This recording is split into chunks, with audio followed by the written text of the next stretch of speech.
नमस्कार, मैं हूं अमन कुमार। आमने सामने में आपका स्वागत है।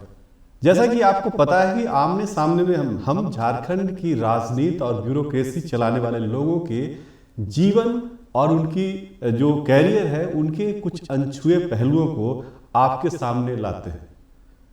ऐसे ही एक एपिसोड लेके हम फिर हाजिर हैं और आज हमारे साथ हैं विधायक सुरेश कुमार बैठा जी।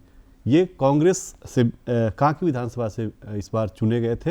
हम उनका इस कार्यक्रम में स्वागत करेंगे और हम जो कार्यक्रम की शुरुआत इस प्रश्न से करेंगे कि बैठा जी, ये जो राज्य स्थापना के बाद लगातार बीजेपी इस सीट पे जीतते रही, कांके सीट पे, लेकिन आप पहली बार उस जीत को ब्रेक किया आपने। लेकिन इससे पहले, मतलब आप एक फाइटर बन के उभरे, लेकिन इससे पहले भी आपकी एक राजनीतिक यात्रा शुरू हुई होगी, एक जीवन की यात्रा शुरू हुई। तो कब ऐसा मन में विचार आया कि सुरेश बैठा को चुनाव लड़ना चाहिए, राजनीति में आना चाहिए? सबसे पहले तो नमस्कार आपको और आपके चैनल को, दूरदर्शन में आपने मुझे याद किया और मैं आपके प्रति मैं आभार व्यक्त करता हूँ। देखिए, मैं सेंट जॉन्स स्कूल में पढ़ा हूँ। मेरी शुरुआती दौर मिडिल स्कूल सेंट जोसेफ राजाउलातो गांव में हुई। 7th क्लास तक वहाँ पढ़ाई किए। तत्पश्चात राष्ट्रीय प्रतिभा खोज का एग्ज़ाम हमने दिया था 1986 में और मैंने क्वालिफाइड किया और उसमें चॉइस आया था कि 3 स्कूल को चॉइस में डाला था, जिसमें मैं सेंट लुइस, सेंट जॉन्स और सेंट पॉल्स को डाला था। तो मेरा रिजल्ट लेट से उस बार निकला। तो 7th में ही एडमिशन होना था, लेकिन रिजल्ट लेट से निकला। तब हमने 7th क्लास वहीं पढ़ाई किया, संत शिलानंद हाई स्कूल राजाउलातो में। और जब रिजल्ट आ गया मेरे फेवर में, तो हमने सेंट जॉन्स के फादर से टच किया। तो उन्होंने कहा कि आपको फिर से एक बार टेस्ट देना पड़ेगा। अच्छा। तो पुनः हम टेस्ट दिए 7th क्लास का और मेरा चयन हो गया। तो 8 क्लास से यहाँ पढ़ाई शुरू की और स्टार्टिंग मेरा यहीं से शुरू हुई। और हॉस्टल के लिए भी मैं फादर जिसे मैं बात किया, उस समय का फादर हुआ करते थे सुलेमान तिर्की, फादर सुलेमान तिर्की, और प्रिंसिपल जेम्स छुपो, उससे पहले बीमल लकड़ा थे जी। 1988 तक। और उसके बाद में हमारी मतलब हॉस्टल में जगह नहीं था, तो फादर ने बोला कि आपको रेगुलर कुछ दिन आना पड़ेगा। तो 3-4 महीना मैं साइकिल से ही आना जाना किया। अच्छा। स्कूल सेंट जॉन्स से राजाउलातो साइकिल से आते थे। और उसके बाद फादर से पुनः टच किए, बात की, फादर हमको रख दीजिए, आने जाने में काफ़ी दिक्कत होती है, तो हॉस्टल में हमें रखा जाए। तो हॉस्टल में रहने लगे। तो वहाँ का माहौल थोड़ा मुझे बड़ा पसंद लगा। खेल कूद प्रतियोगिता में भाग लिए, इवेंट्स में बहुत सारे, मैं स्पोर्ट्स माइंड बहुत जल्द उभर गया। और फुटबॉल में तो मतलब बहुत अच्छा मेरा था। 88 से लगातार 3 साल तक कैप्टन रहे सेंट जॉन्स स्कूल का। और तीनों साल जो है हमने शील्ड लाया, जीत कर लाया। और 91 में मैट्रिक का रिजल्ट आया, पास करने के बाद फर्स्ट डिवीज़न में पास किया। तो उसके बाद सेंट जेवियर्स कॉलेज में मेरा दाखिला हुआ। हमने इंटर किया और ग्रेजुएशन किया सेंट जेवियर्स कॉलेज से, और पीजी किए हम रांची यूनिवर्सिटी से। तो 1990 में हम लोग रांची हॉस्टल में ही थे। उस वक्त चुनाव हुआ था और उस वक्त भी मंडल आयोग का बहुत दौर था 89 आसपास। तो टीवी प्रत्येक सप्ताह हम लोगों को दिखाते थे फादर, शनिवार। अच्छा। उस समय कलर टीवी था, तो एक टाइम में मतलब 1 घंटा के लिए तो बहुत सारी राजनीतिक चीज़ें को देखने को, समझने को मिला। और 1990 का चुनाव हुआ यहाँ बिहार विधानसभा का। उस समय विधायक बने रामचंद्र बैठा जी। तो हम लोग अक्सर डूमरलाल बैठा का नाम सुनते थे टीवी में। उसमें कांग्रेस की सरकार में वो फूड मिनिस्टर थे। तो एक गुल लगता था कि मतलब बैठक टाइटल का लोग जीता है, तो हम भी क्यों नहीं हम ट्राई करें। तो हम उसी समय मैट्रिक करने के बाद में लगातार रांची जेवियर कॉलेज में पढ़ते थे। तो मेरा अपना गुटबाजी चलता था, अपना यूनियन टाइप का लड़का लोग के साथ। तो अच्छे स्टूडेंट होते, फिर भी आपको राजनीति का चस्का लग गया? चस्का लग गया। टेलीविज़न देख के राजनीति में आने लगा? टेलीविज़न देख के, और एक्टिविटीज़ मेरा बढ़ते गया, लोगों से लगाव बढ़ते गया। तो हम पॉलिटिकल पावर को भी समझे इस बात को। अच्छा। हमारे यहाँ एक दुकान हुआ करता था, राशन दुकान। उसमें हमारा राशन दुकान को सस्पेंड कर दिया गया। अच्छा, मतलब आपका निजी था? हाँ आपके फादर? हाँ, मैंने बड़े भाई का था, बड़े भाई सस्पेंड का। कर दिया। तो पॉलिटिकल पावर से लोग बहुत सारा लोगों को दबाने का काम किया, तो हमको भी लगा कि नहीं, इस तरह से हम लोग को भी बनना चाहिए। तो पढ़ाई करते करते मैं राजनीति में 1993 में मतलब कहिए तो हम 91 में पूर्ण रूप से हम राजनीति को सोना लकड़ा जी के साथ में अटैच हो गए। आप मतलब मूल रूप से नामकुम ब्लॉक के रहने वाले? हाँ, नामकुम के रहने वाले हैं, गाँव रजौलातू के। और सोना लकड़ा जी के साथ रहते उनका चुनाव 1995 में, तो उस वक्त वो चुनाव हार गए 93 वोट से। 93 वोट से किसी भी काउंटिंग में गड़बड़ी या जैसे भी जिस तरह का हल्ला हुआ, हारने के बाद फिर लगे रहे, उनके साथ लगे रहे। तो फिर 2000 में उनको जीता है, हम लोग जिताने में हम लोग पूरा सहयोग किए, पूरा काम करते थे, हार्ड वर्कर की तरह काम करते थे। चुनाव जीतने के बाद में हमको भी मनसा लगा कि नहीं, एक बार सोना लकड़ा जी ही कहे कि नहीं चलो तुमको भी कांके से ट्राई करवाते हैं। तो मीटिंग करने के लिए उन्होंने कहा कि तो गांव घर में जाओ घूमो। तो हमने भी अपने प्रयास से जो है शुरू कर दिए, 2001 से घूमना शुरू कर दिए फील्ड में। और 2005 का चुनाव हुआ तो उस समय भी टिकट के लिए हम प्रयास किए थे कांके से, लेकिन उस वक्त शमरीलाल जी को अलायंस में टिकट मिल गया और वो चुनाव लड़ा। और उसके बाद से लगातार संघर्ष करते रहे। यूथ कांग्रेस का हम 2004 में जिला अध्यक्ष बने। मतलब आपकी बातों से एक चीज़ जो उभर के आ रही है कि आपको कोई चीज़ आसानी से नहीं मिला। जी नहीं, आप क्योंकि हॉस्टल हो, स्कूल हो, या जो भी प्रतिभा खोज की परीक्षा, उससे लेके राजनीति, मुझे लग रहा है कि आप 3 बार से लगातार चुनाव लड़ रहे थे। जी, तो ये आपकी तीसरी बार में? ये चौथी बार में। तो 2009 में टिकट मिला मुझे। तो उस समय भी बहुत कम अंतर से चुनाव में हार हुई हमारी, 4200 वोट से। और उसके बाद लगातार फिर चुनाव लड़े 2014 में। तो फर्स्ट चुनाव में 40,674 वोट मिला जी, और 4200 वोट से हार मिले। 14 के चुनाव में हमें 57,680 वोट मिला, मेरा 17,000 वोट के करीब इजाफा हुआ। उसी तरह 2019 का चुनाव लड़े थे, 89,435 वोट करीब मिला। तो लगभग वोट हमारा लगातार इंक्रीज करते गया, बढ़ते गया। अभी चौथी पारी में जब टिकट न मिलने में बड़ी कठिनाई हो रही थी कि 3 बार हार गया, लोग कहने लगा कि अगर जितना रहता तो तीसरी बार में जीतता, दूसरी बार जीतता, तो टिकट में बहुत विलम्ब हुआ।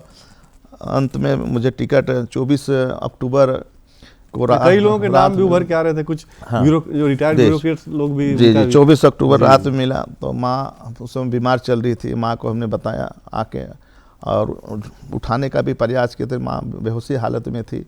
माँ को बोले टिकट मिल गया, माँ टिकट मिल गया, माँ बोले। उसके बाद में ऐसा महसूस हुआ कि नहीं, हमको पानी पिला के ही जाना चाहिए। फिर पानी पिला दिए माँ को। उसके बाद में हॉस्पिटल के लिए व्यवस्था किए, गाड़ी मंगवाए, फिर हॉस्पिटल भेजे, भतीजा को बोल के जाओ। तो रात में फिर नॉमिनेशन करने के लिए यहाँ आए, कहाँ के बोले घर में 3 सेट में पेपर तैयार किए। और उसके बाद में सुबह पता चला कि मेरे माँ का इंतकाल कर गया, डेथ करता। फिर भागल। और उसी दिन लास्ट डेट था, 25 अक्टूबर जो है लास्ट नॉमिनेशन का डेट था, 3 बजे तक। रात भर पेपर तैयार किया और सुबह पता चला माँ डेथ करके, तो भागते गए घर। फिर वहाँ लोगों को सेट करके समय दे दिए कि 4 बजे आएंगे, फिर दाह संस्कार करेंगे। तो चुनाव के पीरियड में भी हम बहुत थोड़ा कार्यक्रम भी दिया गया। मल्लिकार्जुन खड़गे जी ने कहा कि 5 तारीख को आपको है, 5 नवंबर को हम आ रहे हैं, आपको बड़ी सभा करनी होगी। हिम्मत किया और सभा भी की, और उस बीच में दासकर्म भी।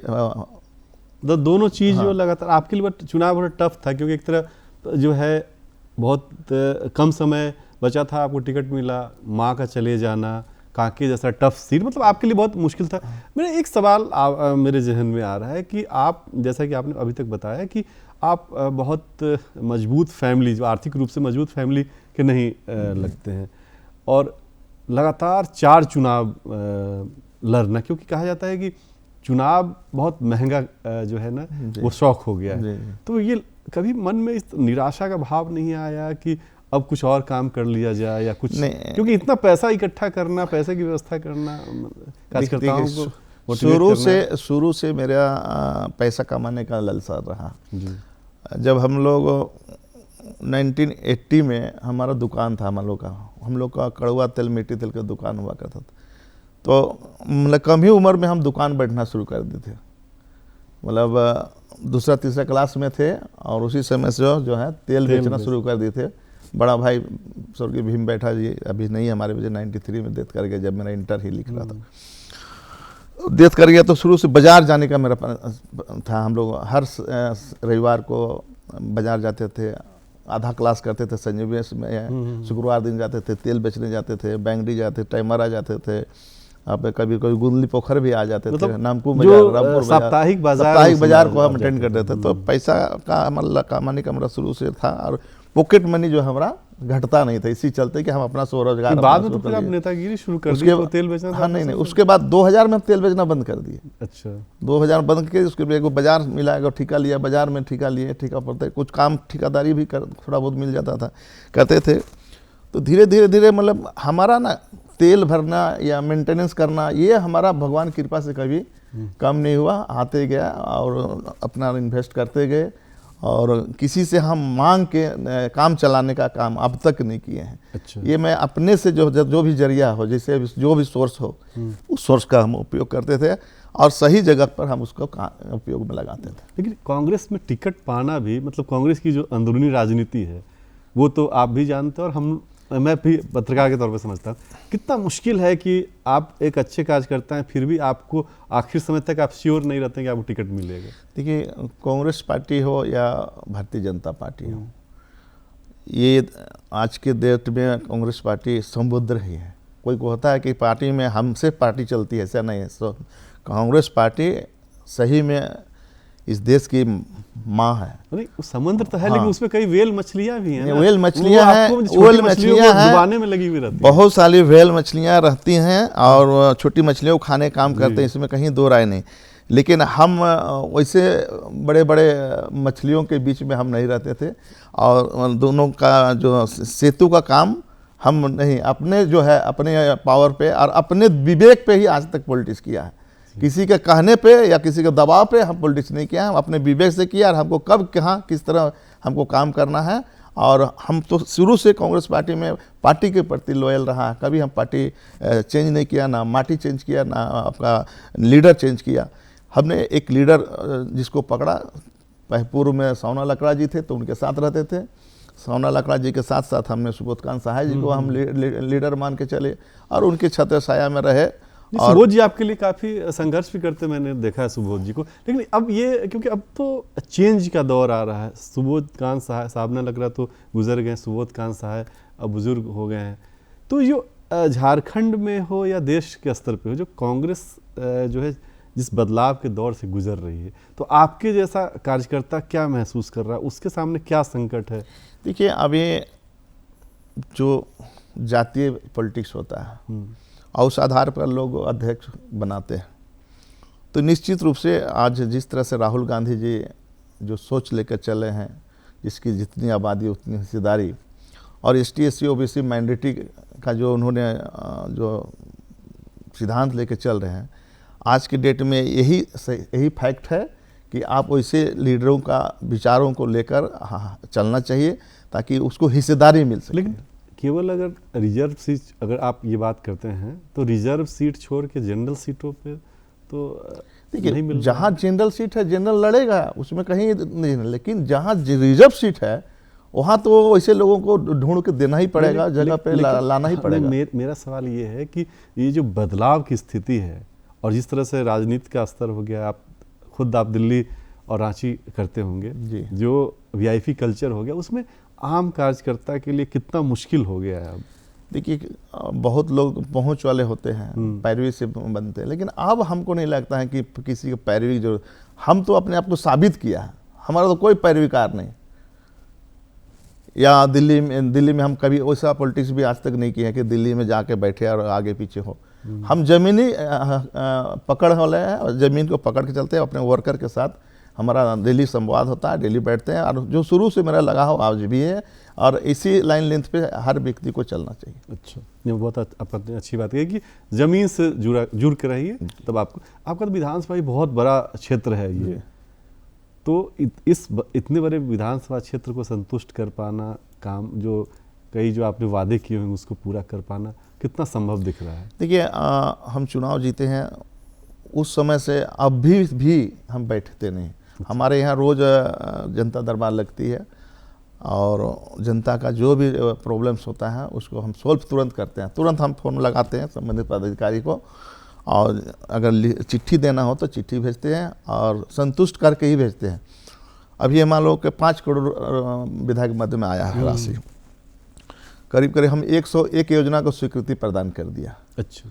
जिसमें खिलाड़ी में 14 गो योजना है, 22 ठो बुढ़मू ब्लॉक में, और यहाँ हमारा करीब 32-33 ठो काम कांके ब्लॉक का है, नहीं उससे ज़्यादा है। और कुछ नगर निगम 1 से लेकर 10 वार्ड आता है, उसमें भी 30-35 ठो काम हमने लिखा। ये तो आप अपने मत से, और उसके अलावा DMT फंड आता है, अनटाइड फंड आता है, बहुत सारी योजनाएं सरकार की चल रही हैं।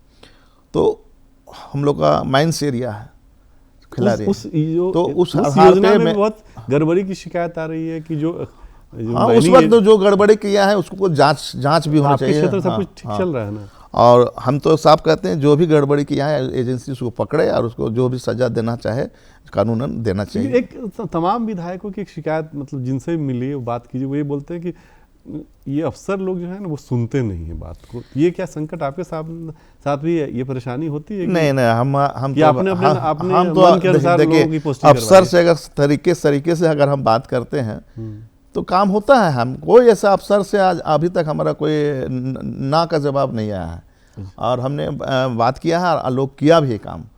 अब क्यों बता दें, पर डे 2 गो 4 गो 5 गो ट्रांसफार्मर के लिए रोज GM साहब को फ़ोन करते हैं, इस हिसाब से बता संबंधित क्षेत्र में जाता है, कर भी थे। एक आध दिन लेट भी होता है, कोई दिक्कत नहीं, लेकिन काम स्मूथ होता है। लोग भले अपना पावर का यूज लोग किस तरीके से करते हैं हम नहीं जानते, लेकिन हम तो इस चीज़ को जानते हैं, कानूनन बात करते हैं तो काम तो होता है। तो आप अगर कोशिश कीजिए तो काम होता है, लेकिन ब्लॉक में तो स्थिति सुनते हैं कि बहुत ब्लॉक में है। इसमें ब्लॉक में आपका कहना जायज़ है, सही है कि ब्लॉक में भ्रष्टाचार है निश्चित रूप से, लेकिन सब भ्रष्टाचारी है ऐसा भी नहीं है। और जो भ्रष्टाचार में लिप्त है उसको तो सरकार की बहुत सारी एजेंसीज है, उस पर शिकंजा कसना चाहिए। आपको तो शिकायत आती होगी कि हम गए ज़मीन का म्यूटेशन कराने, रसीद कटवाने, कोई दूसरा स्कीम लेने, और हमको परेशान किया जा रहा है, अफसर मिल नहीं रहा है। इस तरह का शिकायत जब आता है तुरंत फ़ोन लगाते हैं। अच्छा। इसका काम क्यों नहीं किया, क्या गड़बड़ी थी, अगर डॉक्यूमेंट्स में अगर कहीं कमी है तो बोलिए।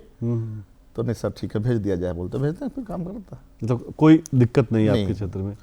वैसा दिक्कत होगा तो हम डायरेक्ट ब्लॉक में घुस जाते हैं जी, जाते हैं।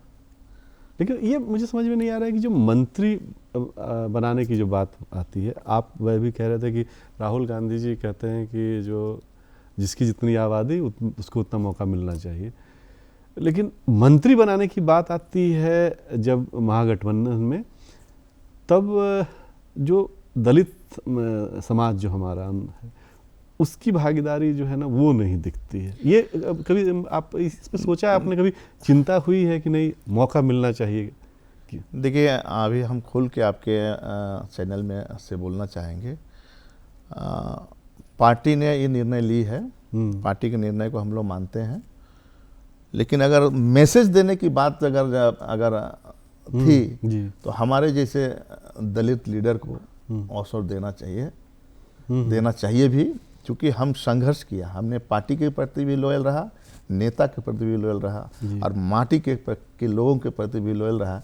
इसलिए अवसर पार्टी जरूर देगी, मुझे उम्मीद है, और जब अवसर मिलेगा तो देखिएगा फिर काम दिखेगा। कहाँ चूक जाते हैं इसमें? सुरेश बैठा आदमी जैसा फाइटर आदमी जो 4-4 बार एकदम बिना हारे बिना थके हारने के बाद भी वो जीत के आया, लेकिन ऐसा नेता कहाँ चूक जाता है कि मंत्रिमंडल में उसको जगह नहीं मिल पाती है। अफसोस तो होता ही होगा कि भाई हम दलित समाज के, हमको मेरी इतनी आबादी भी है, मेरा इतना संघर्ष भी है, इतना पुराना आदमी हूँ, लेकिन हमको जब मौका नहीं मिल पा रहा है। देखिए, वो सीनियर थे, पार्टी भले चेंज करके वो विधायक बने थे, लेकिन पार्टी में सीनियर थे, एक अवसर उनको दिया गया था, और परमंडल वाइज इस मंत्रिमंडल का गठन हुआ है, तो नेक्स्ट रिसफरिंग होगा तो उसमें अवसर मिलेगा। एकदम इस चैनल में बैठ के जा रहे हैं, आपका भाई एक दिन से मंत्री बन के यहाँ पर आएगा, पूरा विश्वास है हम पर पार्टी के प्रति। जी चलिए, हम मेरी भी शुभकामनाएं हैं, क्योंकि आप युवा हैं और लगातार आप संघर्ष करके मतलब चीज़ों को पाने का आपका रिकॉर्ड है। एक चीज़ है, लेकिन इतना जो संघर्ष किए तो घर से सपोर्ट मिला क्या है? कि आजकल तो है कि भाई बच्चों को पढ़ाने में इतना खर्चा होता है, पत्नी बोलेंगे कि भाई आप तो नेतागिरी कर रहे हैं, घर का खर्चा कौन होगा चलाएगा, माँ बीमार रहती थी, ये सब भी तो आपको झेलना पड़ा होगा। माँ खैर बहुत दिनों तो बीमार नहीं थी, दिल्ली गए थे, उसी समय माँ को थोड़ा सा तबीयत ज़्यादा बिगड़ गया उनका। लेकिन मेरी पत्नी 2004 से पारा टीचर है जी, और हमारे 3 बच्चे हैं। अच्छा। अभी भी मैडम टीचर के पोस्ट पर है, उसको 20,000 रुपये मिलता है सरकार तरफ से। और बड़ी बेटी मेरी ग्रेजुएशन कर ली है, संजीवस कॉलेज से ही पढ़ाई उनको, अभी लॉ की तैयारी कर रही है। और मेरा एक बेटा है लकी कुमार बैठा, जो वो भी ग्रेजुएशन कर रहा है, 3rd सेमेस्टर का एग्ज़ाम दिया है। एक छोटी बेटी है जो अब 6th क्लास में अभी सेंट फ्रांसिस में पढ़ रही है। हमने राजनीति के साथ साथ परिवार को कभी हम छोड़े नहीं, परिवार के साथ रहें, और कितनों भी रात हो जाता था हम घर जरूर जाते थे। अच्छा। और 2 घर होने के बावजूद भी हम अपना पैतृक घर जाते थे, इसलिए कि बच्चों को सुबह उठा के ड्रॉप करना है, स्कूल छोड़ना है, बस तक पहुंचाना है। और मैडम का वो कर नहीं पाती थी, करती भी नहीं थी, गाड़ी मतलब साइकिल भी नहीं चलाती ना स्कूटी चलाते थे। तो बाइक था मेरा, तो सुबह से ही उठ के जो है बच्चों को तैयार करवाना, उसके लिए उसकी मम्मी को बोले नाश्ता तैयार कर दो, हम तब तक ये लोग को कपड़ा उपड़ा पहना के फिर बैठा के। शुरू में तो बेटा सेंट फ्रांसिस में पढ़ता था 5 तक, और बेटी को कार्मेल स्कूल में। अच्छा। तो एक ही जगह था स्कूल अगल बगल में, तो सुविधा भी था, बस एक ही बस में, दूसरा बस में बेटा जाता था, इसका अपना कार्मेल की बस थी, तो रामपुर बाजार तक लाते थे इन लोगों को। और लाकर फिर धीरे धीरे बेटा 5 क्लास तक यहाँ पढ़ा सेंट फ्रांसिस। उसके बाद हम उसको W जोन में हॉस्टल में डाल दिया। बेटा को हॉस्टल में डाल दिया, 5 साल हॉस्टल में। पारिवारिक चीज़ों को आप मैनेज करके चल रहे। उसके बाद बेटी जब मैट्रिक पास की, उस समय भी 2019 का चुनाव लड़ना था, तो हम बेटी को समझाए, बेटी शुरू में हॉस्टल में नहीं रहना चाह रही थी। बोले नहीं पापा। तो हम बोले कि देखो हॉस्टल में रहो बेटा, हम परेशान हो जाएंगे, तुम अब थोड़ी बड़ी बढ़ रही है ना बेटा, कब जाओगी कॉलेज से, कब आओगी, ये सब मेरा दिमाग में था। तो समझाए, तो वो भी हॉस्टल में 4 साल रही। अब ग्रेजुएशन कर ली है, तो उसके बाद अभी घर से ही स्कूटी से नाम को कोचिंग में आना जाना उसका तैयारी चल रहा है। छोटी बेटी है, तो अब उसके लिए उसका भाई लोग बड़ा हो गया, लगती तो आप बेटा बेटी बड़ी हो गई। आपने सेटल कर दिया है। हाँ, जी, आप तो छोटी बेटी को भी स्कूल तक ड्रॉप करना है या उसका मीटिंग में जाना है, तो वो लोग निभा रहा है। परिवार को हमने कभी छोड़ा नहीं, और परिवार का चीज़ होता है ये महत्व हम सबने समझे। यही भूल हम लोग को सोना बाबा जी में नहीं था। मैंने वो उन्होंने भूल किया, उसकी वजह से वो उनको परेशानी, वो बहुत करीबी से देखा था। अपना बेटा को इतना प्यार दिया तो मतलब हाँ, उनको अंतिम समय में, अंतिम समय तक में भी वो बचकाना ही किया। हाँ, परिवार की वजह से परेशानी उनको, बचकाना ही किया। वो भी एक्सीडेंट कैसे हुआ आपको बता दे रहे हैं।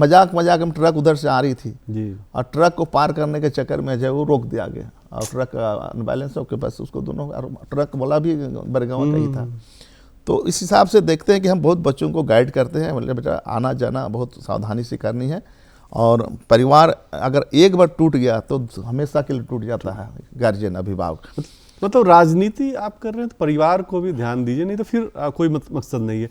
एक अब क्योंकि कार्यक्रम खत्म करने का वक्त आ गया, एक सवाल जो मुझे लगता है कि आपसे जरूर पूछा जाना चाहिए, क्योंकि आप एक लंबे संघर्ष के बाद विधानसभा पहुँचे हैं।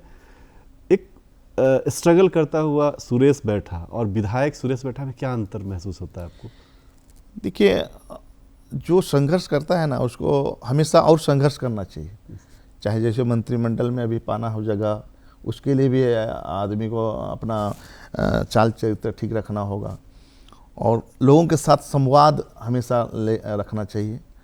और ये तो आप कह रहे हैं कि ये ऐसा होना चाहिए, ऐसे दिल में आपके मन में एक होता है फीलिंग कि एक सुरेश बैठा जो 20 साल से लगातार संघर्ष कर रहा था, चुनाव हार रहा था लगातार, और अचानक विधायक बन गया, जीत गया, और बहुत कम वोट से जीता।